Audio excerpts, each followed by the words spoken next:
Olá, sejam bem-vindos ao programa Gestão Familiar. Hoje temos a presença de Vinícius Montanari, sócio da PPIC. Vinícius, obrigado por ter vindo. Muito obrigado. Tempo. Apresente para o nosso telespectador quem é Vinícius, fazendo um favor. Muito obrigado pelo convite. Meu nome é Vinícius Montanari, eu sou sócio da PPIC Auditoria, coordeno o Departamento de Consultoria Tributária da PPIC. Rapidamente, a PPIC ela é uma empresa de auditoria e consultoria, presta serviços de auditoria contábil, trabalhos de certificação na área de contabilidade, consultoria tributária, trabalhista, previdenciária, trabalhos de consultoria empresarial, auditoria interna, fusões e aquisições e trabalhos de M&A. Nós estamos presentes no mercado há 27 anos, temos escritório em São Paulo, Rio de Janeiro e Manaus. A PPIC também faz parte da rede Nexa Internacional, nós somos a 9ª maior rede de auditoria e consultoria do mundo. Espero poder ajudar aqui um pouquinho nesses temas tão polêmicos. Com certeza que você vê que eu tenho um monte de perguntas, a gente vai das empresas conversando e aparecem algumas perguntas. Sim. Mas a primeira pergunta que eu queria te fazer é a seguinte coisa, pequena, média e grande. Tá. Quais são os diferentes tributos que existem, né? Quais são as vantagens? E segundo, eu ouço sempre muita gente dizer, já vou te fazer a segunda, que holding é um grande negócio. Eu já vi alguns casos em que a holding não foi um grande negócio. Então, a holding realmente, porque as pessoas falam, fazendo holding eu não pago imposto. Isso é fake, é mito ou não é? Então, por favor, Vinícius. Excelente pergunta, e eu acho que nessas duas perguntas já temos aí matéria para discutir muita coisa. Em relação à tributação, a gente costuma ouvir muito que as pequenas empresas elas devem necessariamente ser optantes pelo Simples Nacional. Isso nem sempre é verdade. O Simples Nacional ele é um regime tributário específico para empresas que faturam até 4,8 milhões de reais, onde você aplica a alíquota do imposto sobre o faturamento. Essa alíquota ela vai de 4% a 33% sobre o faturamento e depende de algumas variáveis, como, por exemplo, o faturamento da empresa, o porte da empresa e qual segmento que ela está inserida. Só uma perguntinha aqui, 33% é isso? De 4% a 33%. Mas no Simples? No Simples Nacional. E aí vem o grande problema. Quanto maior o faturamento, quanto mais próximo a 4,8 milhões, maior é a carga tributária. E daí surge a necessidade de comparar o Simples Nacional com o lucro presumido e o lucro real. Então, não necessariamente uma pequena empresa ela tem que ser optante pelo Simples Nacional. Ela pode e deve conhecer os outros regimes. Então, fora o Simples Nacional, nós temos o lucro presumido. No lucro presumido, o limite de faturamento é de 78 milhões de reais por ano. Nesse regime, como o próprio nome diz, eu tenho uma presunção de lucro. O imposto de renda é calculado sobre uma presunção. No caso da indústria e do comércio, por exemplo, há uma presunção de lucro de 8% do faturamento. Já no lucro real, por exemplo, a tributação do imposto de renda e da contribuição social é sobre o lucro efetivo da empresa. Então, parte do lucro contábil com alguns ajustes. Nesse caso de indústria e comércio, como eu falei, se a empresa tem um lucro muito superior a 8% do seu faturamento, há uma tendência a ser mais vantajosa o lucro presumido. Se essa empresa não tem lucro, tem prejuízo ou um lucro muito inferior a 8%, há uma tendência a ser mais vantajosa o lucro real. Mas existe uma outra série de variáveis, por exemplo, PIS e COFINS. No lucro presumido, o cálculo do PIS e COFINS é 3,65% sobre o faturamento, sem direito a crédito.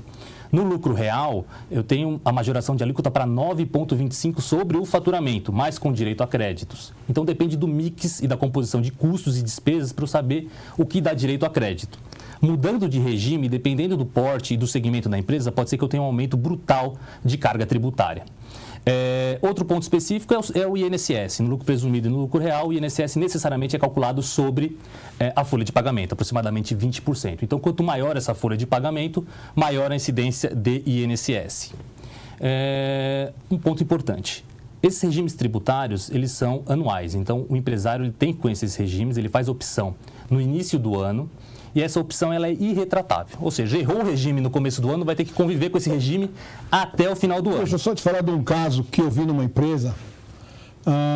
O contador, você é contador, e tem os que acertam e os que erram, fez um regime totalmente errado, o cara pagou tudo errado e depois não conseguiu de volta. Pergunta, eu sei que eu te cortei, mas é que veio na hora e eu lembrei, então... Imagina. Eu, empresário, o que eu tenho que saber quando o meu contador estiver fazendo o meu regime? Quais são as coisas importantes que eu tenho que saber? Aí, confiar no contador faz parte. Mas às vezes eu confio, né? Ele está comigo há 20 anos, ou talvez ele não se atualizou, uma série de coisas. Então, o que eu preciso saber, empresário, que eu acho que isso é muito importante, talvez na minha opinião. Sim, sim. Empresário, eu estou recebendo a sua empresa como contador. O que eu preciso saber de importante para não ter essa falha, vamos chamar assim? O primeiro passo é ter um planejamento para o ano seguinte. Então, no final do ano, o empresário precisa elaborar um orçamento, ele precisa ter um budget. Nesse orçamento, eu tenho que ter algumas principais variáveis. Faturamento, qual a expectativa de faturamento dessa empresa? Qual é a composição desse faturamento? Que produtos ele pretende vender no ano seguinte? Qual a composição de serviços que ele vai prestar? Qual é a lucratividade esperada para o ano seguinte? Qual é a composição da folha de pagamento? E com base neste orçamento, aí sim, simular o lucro presumido, se for aplicável, o lucro real, se for aplicável, e o Simples Nacional. Com base no cálculo e simulação numérica, aí sim, com base nesse orçamento, eu tomo uma decisão para o ano seguinte. É lógico, precisa conhecer um pouco do negócio e ter um pouco de expectativa para o próximo ano. Mas parte de uma análise econômica e financeira e depois eu aplico as regras tributárias. Tem que confiar no contador? Sim, mas vale a pena buscar uma segunda opinião, buscar um especialista na área tributária para poder tomar essa decisão. É um investimento que vale a pena, uma vez por ano, escolher o regime tributário, porque senão, como você falou, errou o regime, vai pagar um caminhão de impostos a mais, desnecessariamente, porque errou no regime tributário e não consegue recuperar esse tributo. Tá, então, pode falar. Eu ia falar só a respeito da holding. Que eu ia perguntar agora para você a holding. Tá.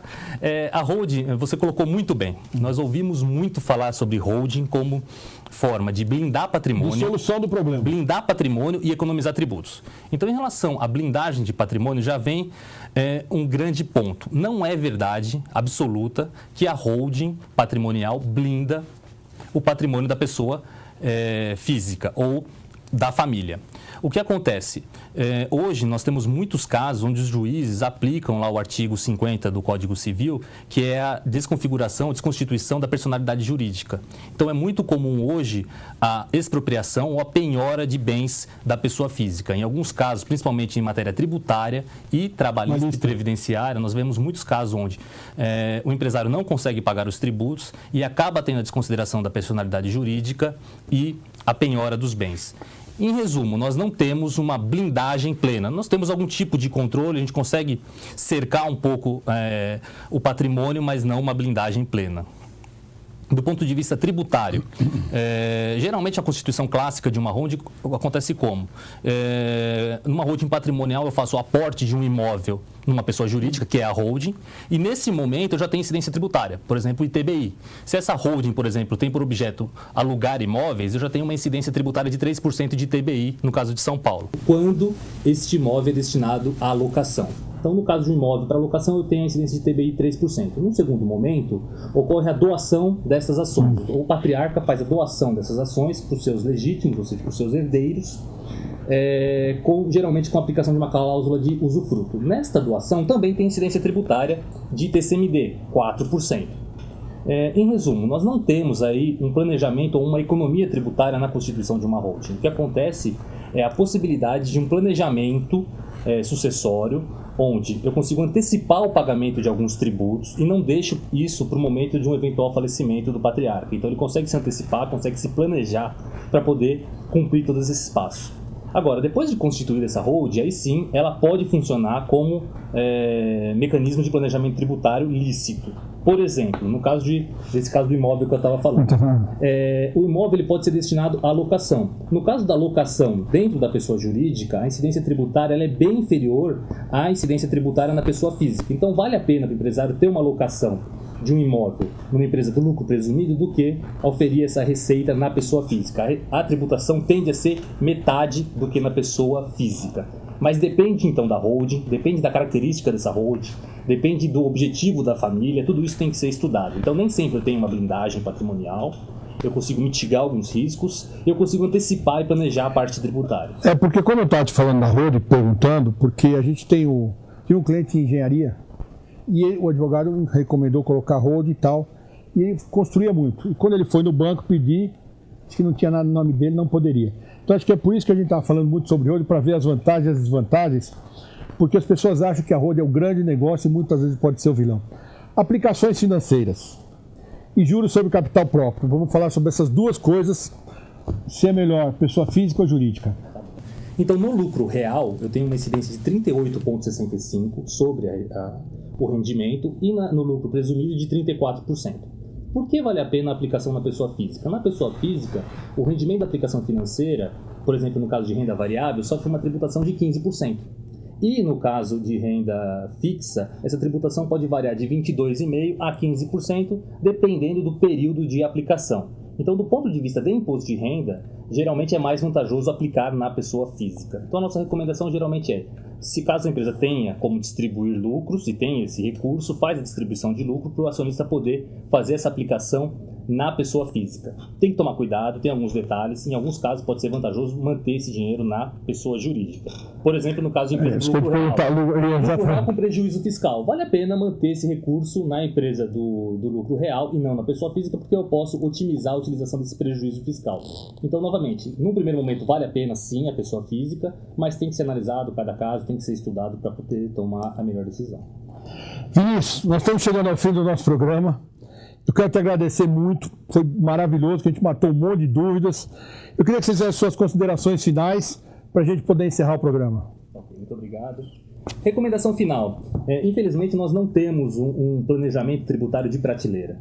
Então, para cada caso, o empresário precisa, em primeiro lugar, tentar entender os melhores regimes tributários, tentar acompanhar a legislação. Eu sei que é um desafio, é difícil, ele precisa contar com uma assessoria, com um contador bem qualificado ou com uma empresa de consultoria, acompanhar a legislação, acompanhar a jurisprudência, tem mudado muito, as oportunidades surgem a cada momento e cada vez que o empresário deixa de capturar essas oportunidades ou não conhece essas oportunidades, ele acaba perdendo dinheiro e acaba perdendo concorrência também.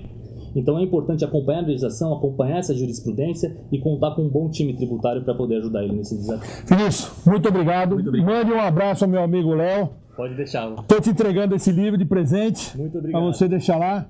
E se você quer ver este e outros programas, veja pelo nosso site. Muito obrigado e até a próxima. Obrigado.